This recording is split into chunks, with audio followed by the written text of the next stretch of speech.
Alors remarquez ici, on a mis la direction des Y vers le bas. Pourquoi? Parce que justement le bloc accélère vers le bas. Donc on veut que son accélération soit dans le sens positif, tout simplement. On ne veut pas avoir une accélération négative. C'est parce que j'expliquerai pourquoi la raison de ça, mais ça revient un peu aux mêmes raisons que quand je disais l'importance de mettre les axes dans le bon sens quand on a un problème de dynamique avec plusieurs blocs. Là. On met toujours le sens positif dans le sens du mouvement. Donc, ça va vraiment vous simplifier la vie. Je vais y revenir pendant qu'on va résoudre l'exercice. Donc, on met l'axe dans le sens de l'accélération, c'est-à-dire vers le bas. Le sens de l'axe des X ici n'a aucune importance, parce que de toute façon, il n'y a aucun mouvement dans la direction des X. OK. Alors, on demande trouver l'accélération angulaire que va subir la poulie et l'accélération linéaire du bloc. Alors,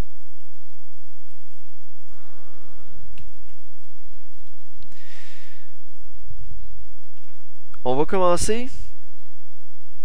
Donc, les forces ont déjà été représentées ici. Donc, on a la tension ici. Bon, ici, on a mis T'.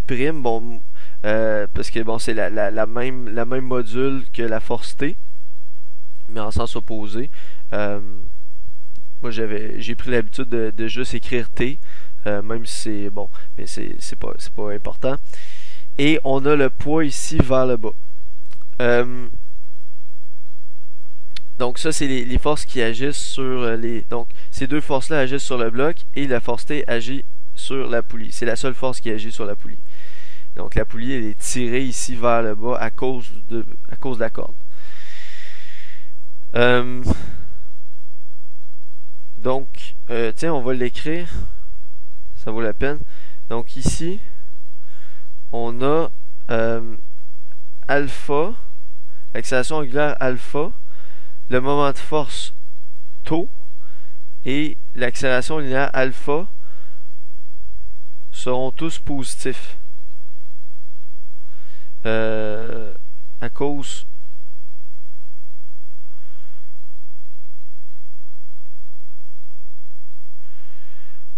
du choix qu'on a fait pour le sens de rotation positif. Donc on a défini l'axe de rotation positif dans le sens horaire, ce qui fait en sorte que l'accélération angulaire et le moment de force subi par la poulie va être positif. Et le choix qu'on a fait de mettre l'axe des Y vers le bas, de façon à ce que l'accélération du bloc soit positive. Bon, c'est ce que j'ai dit tout à l'heure. Donc, regardons d'abord la poulie. Étudions d'abord la poulie. Donc, on va regarder c'est quoi le moment de force qui s'exerce sur la poulie. Okay. Dans le fond, on va appliquer la deuxième loi de Newton, mais sur la poulie. Mais la poulie n'est pas en translation. C'est la première chose que vous devez comprendre. La poulie n'est pas en translation, donc elle n'a aucune accélération.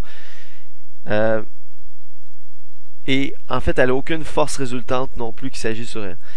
Vous allez dire, ouais, mais il y a une tension. Fait que cette tension-là n'est pas équilibrée par aucune autre force, donc il y aurait une force résultante. Non, mais ce qu'il faut réaliser, c'est qu'en réalité, la poulie, elle est soutenue, là.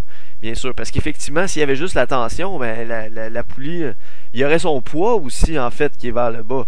La poulie, elle a aussi un poids qui serait vers le bas, qui se fait en sorte qu'elle serait en chute libre. Puis en plus, elle tournerait, mais c'est pas ça la situation, bien sûr. La poulie, elle est soutenue. Pour agir comme poulie, il faut bien qu'elle soit soutenue. Donc, elle est soutenue, donc il y a une force qui va être vers le haut pour soutenir la poulie, qui va faire en sorte que ça va annuler le poids de la poulie et la force vers le bas qui est créée par la tension de la corde. Donc, ici, c'est évident, pour que ça joue le rôle de poulie, il ne faut pas que la poulie elle soit en chute libre, il faut qu'elle soit soutenue. Donc, c'est sûr qu'elle va avoir une accélération nulle, il faut qu'elle reste immobile quand même. Je veux dire, il faut que son centre de masse reste immobile. Elle va tourner, oui, mais il ne faut pas qu'elle ait un mouvement de translation, c'est sûr. Sinon, elle ne pourra pas faire office de poulie, là. Donc, ici, c'est comme sous-entendu là, dans le problème. Donc, c'est clair qu'ici, elle est en équilibre de translation. Par contre, elle n'est pas en équilibre de rotation. Okay? Elle a effectivement la seule force qui fait tourner la poulie, c'est T. Les forces de soutien puis le poids ne font pas tourner la poulie. La seule force qui fait tourner la poulie, c'est la force T. Donc, on va appliquer la deuxième loi de Newton en rotation sur la poulie. Alors, pour ça, on a besoin du moment de force qui va être exercé par la tension. Donc, toujours le même principe pour trouver. Donc, pour trouver le moment de force, je vais trouver le bras de levier. Bras de levier, je poursuis la force, ça me donne la ligne d'action de la force. Je pars du centre de rotation et je trace une ligne à 90 degrés. Donc, ici, le bras de levier, le fameux R perpendiculaire, c'est égal au rayon de la poulie directement.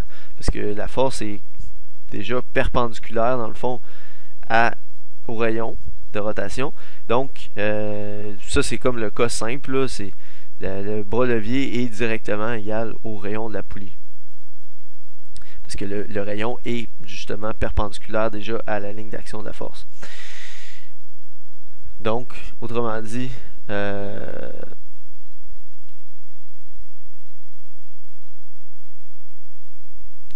commencer par analyser la poulie en rotation. Donc, on a que le bras de levier est égal directement au rayon de la poulie. Donc, le moment de force toujours égal à plus ou moins le bras de levier fois la force. Alors là, on a dit que selon l'axe de rotation, on sait que la poulie elle va tourner dans ce sens-là à cause de la tension. Et ce sens de rotation-là, c'est le sens qu'on a défini positif. Donc, plus. Le bras de levier, on vient de dire, c'est le rayon de la poulie. Et la force, ici, c'est la tension de la corde, T. Voilà. Donc, ça, c'est le moment de force qui agit sur la poulie. Donc, tout de suite, on peut appliquer la somme des taux égale I alpha sur la poulie. Donc, ici, le seul moment de force, c'est le moment de force exercé par la tension. Il n'y a aucune autre force, comme j'ai dit, là, qui tend à faire tourner la poulie. C'est seulement la tension. Donc, c'est le seul moment de force. Donc, la somme des taux, c'est RT, c'est-à-dire le moment de force créé par la tension. Le moment d'inertie. Alors là, ici, il faut qu'on tienne compte, c'est quoi la géométrie de la poulie? C'est quel type de solide? Alors ici, on a une poulie en forme de disque. Donc, il faut qu'on prenne, donc évidemment, sous-entendu un disque plein. Un disque plein uniforme, évidemment, sous-entendu. Donc, on va aller chercher dans notre tableau des moments d'inertie, le moment d'inertie d'un disque. On va trouver une demi mr carré et le moment d'inertie multiplié par l'accélération angulaire alpha. Voilà. Ensuite, alors ceci, je vais l'appeler l'équation 1. Ensuite, je vais faire l'analyse du bloc. Alors le bloc, la poulie, elle c'était en rotation, bien sûr. Le bloc, lui, c'est en translation. Donc, pour le bloc, j'ai la somme des forces en Y qui va donner. Donc, en Y, qu'est-ce que j'ai? J'ai le poids qui est vers le bas et j'ai la tension qui est vers le haut. Et j'ai défini mon sens positif comme étant vers le bas. Donc, mg va être positif et la tension va être négative. Donc, ça va me donner mg moins t égale masse fois l'accélération en y du bloc. Évidemment, ici, il n'y a pas d'accélération en x, il n'y a aucun mouvement en x, donc je ne suis pas obligé d'écrire AY, puisque de toute façon, l'accélération en y est égale à l'accélération totale du bloc A, tout simplement.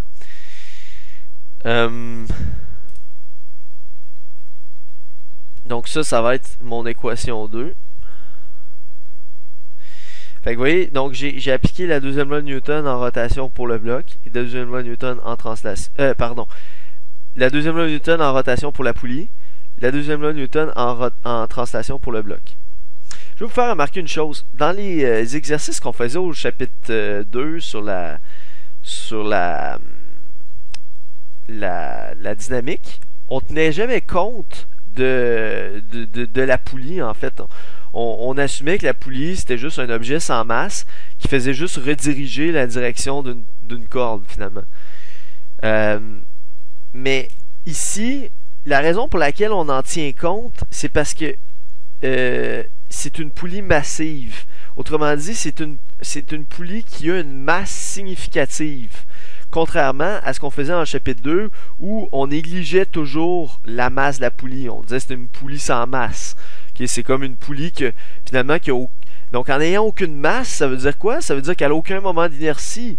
Donc, aucun moment d'inertie, ça veut dire que, dans le fond, cette équation-là n'a pas été utilisée parce que la somme des taux égale I alpha n'a pas été utilisée parce qu'elle n'a pas de moment d'inertie, donc elle tourne parfaitement bien. Là, elle n'a aucune résistance à la rotation.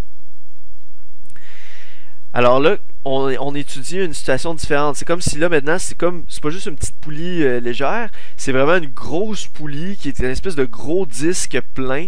Donc il y a une certaine inertie. Fait que dans le fond, le bloc va être ralenti dans sa chute par le fait que la poulie est un gros cylindre massif qui a donc un certain moment d'inertie qui est non négligeable.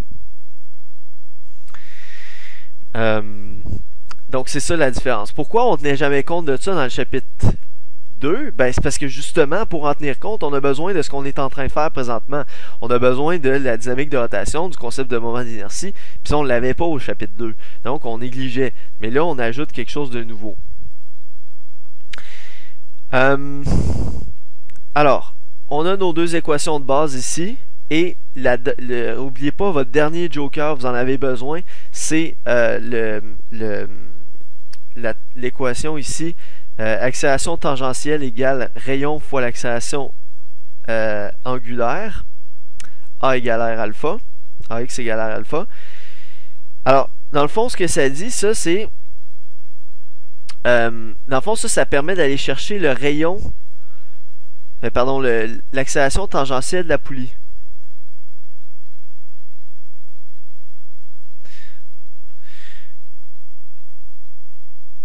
Donc, ça permet d'aller chercher c'est quoi l'accélération ici vis-à-vis l'extrémité de la poulie. C'est ça l'accélération tangentielle. C'est l'accélération qu'on a ici sur le pourtour de la poulie. Et ce qu'il faut réaliser, c'est que cette accélération-là ici du pourtour de la poulie, c'est donc égal à l'accélération de la corde. Parce que la corde, elle suit sans glisser la poulie. La corde suit le pourtour de la poulie sans glisser.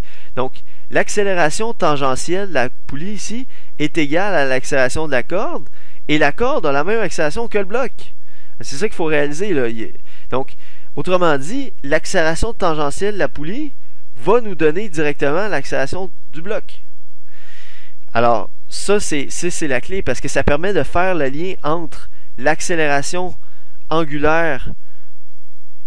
Cette équation-là va nous permettre de trouver, dans le fond, l'accélération tangentielle de la poulie à partir de son accélération angulaire, et l'accélération tangentielle de la poulie sur son pourtour est donc égale à l'accélération du bloc. Autrement dit, ça va permettre de faire un lien entre ce paramètre-ci et ce paramètre-ci. Vous voyez? Donc, présentement, dans notre système d'équations, c'est deux inconnues différentes, alpha et A. Mais on veut mixer, on veut mettre ensemble ces deux équations-là. Alors, qu'est-ce qui va permettre de le faire? C'est justement notre troisième joker. Donc, l'accélération en X de la poulie, l'accélération tangentielle, je rappelle X, ça tient pour l'accélération tangentielle sur le pourtour de la poulie, est égale au rayon de la poulie, dans ce cas-ci c'est R majuscule, le rayon de la poulie, fois son accélération angulaire. Et l'accélération tangentielle de la poulie, c'est égal, comme je viens de dire, à l'accélération du bloc.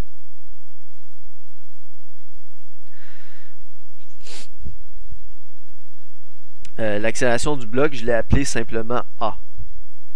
Je n'écrirai pas accélération du bloc, là, c'est sous-entendu. A, c'est l'accélération du bloc. Je peux écrire en parenthèse ici.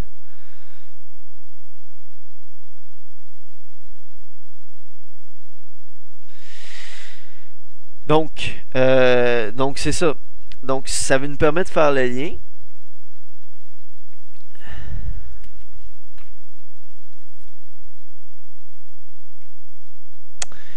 Petit instant.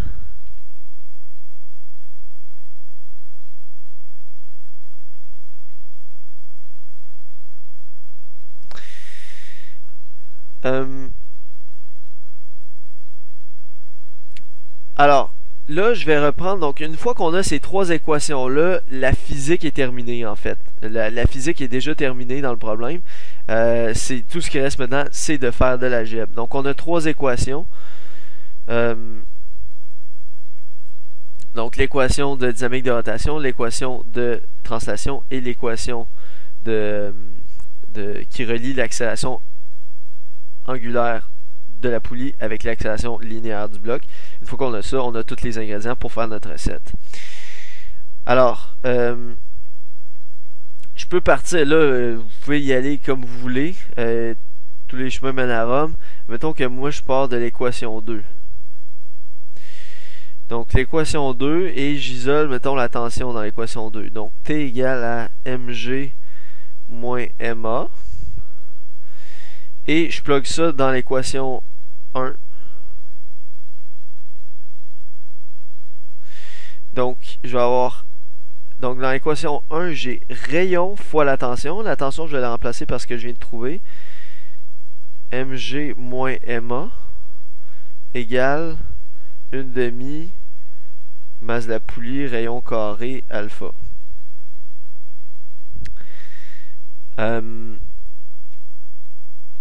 Ensuite de ça, là, je vais...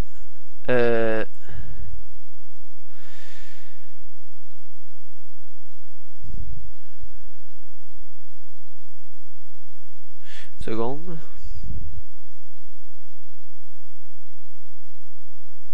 Ok. Là, je vais remplacer les accélérations. Donc, l'équation 3 me dit que l'accélération linéaire égale à R alpha. Fait que, dans le fond, je vais supprimer l'inconnu A en la remplaçant partout par R alpha. Fait que ça va me supprimer une équation. Pardon. Ça va me supprimer l'inconnu A dans cette équation-là. Fait que mettons que ça, j'appelle ça l'équation 4. Mettons.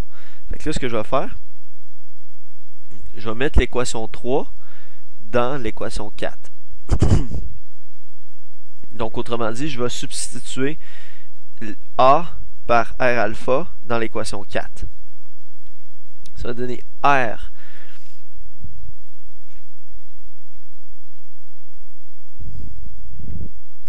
fois mg moins ma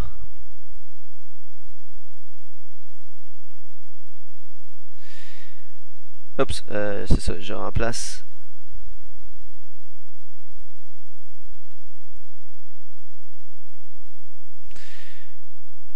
A par R alpha. Donc R fois mg moins m, puis je remplace A par R alpha, égale 1/2 mr carré alpha.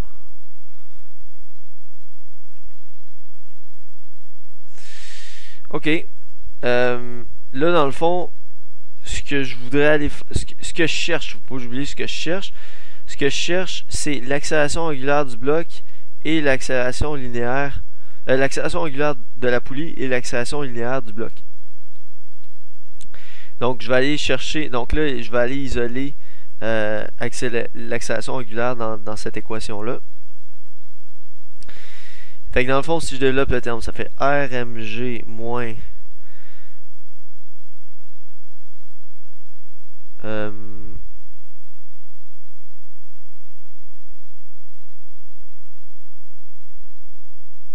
seconde.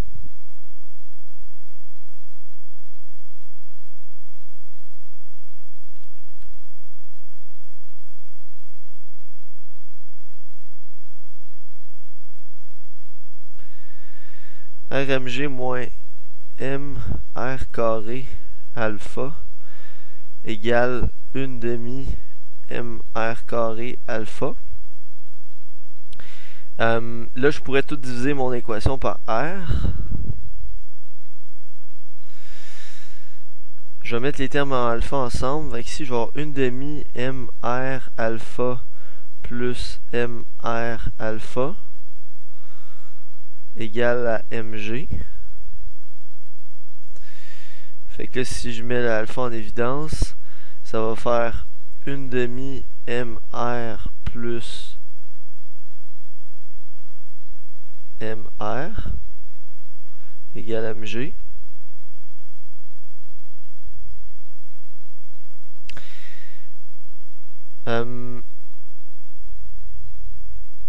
Oui, alors faites attention aussi de ne pas confondre là, ça c'est M majuscule, ça c'est M minuscule.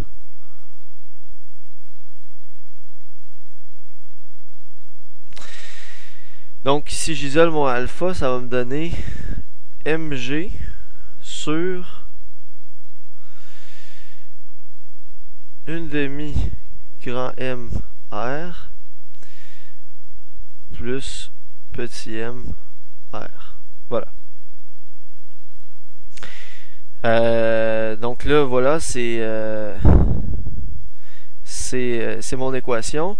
Alors là, j'ai tout ce qu'il faut. J'ai les deux masses, j'ai le rayon de la poulie aussi qui est donné. Donc la masse de la poulie qui vaut 4, le rayon de la poulie 0.5 et la masse du bloc 2. Donc en mettant tous les paramètres dans l'équation, je vais trouver 9.8 rad par seconde carrée. Vous allez remarquer, c'est comme 9.8 comme le G égale 9.8, mais c'est un pur hasard en passant. C'est vraiment un pur hasard. C'est à cause des masses qui ont été choisies, les rayons qui ont été choisis. On aurait pris des paramètres différents, ça aurait donné autre chose. Et l'accélération. L'accélération linéaire du bloc, donc on va aller la chercher avec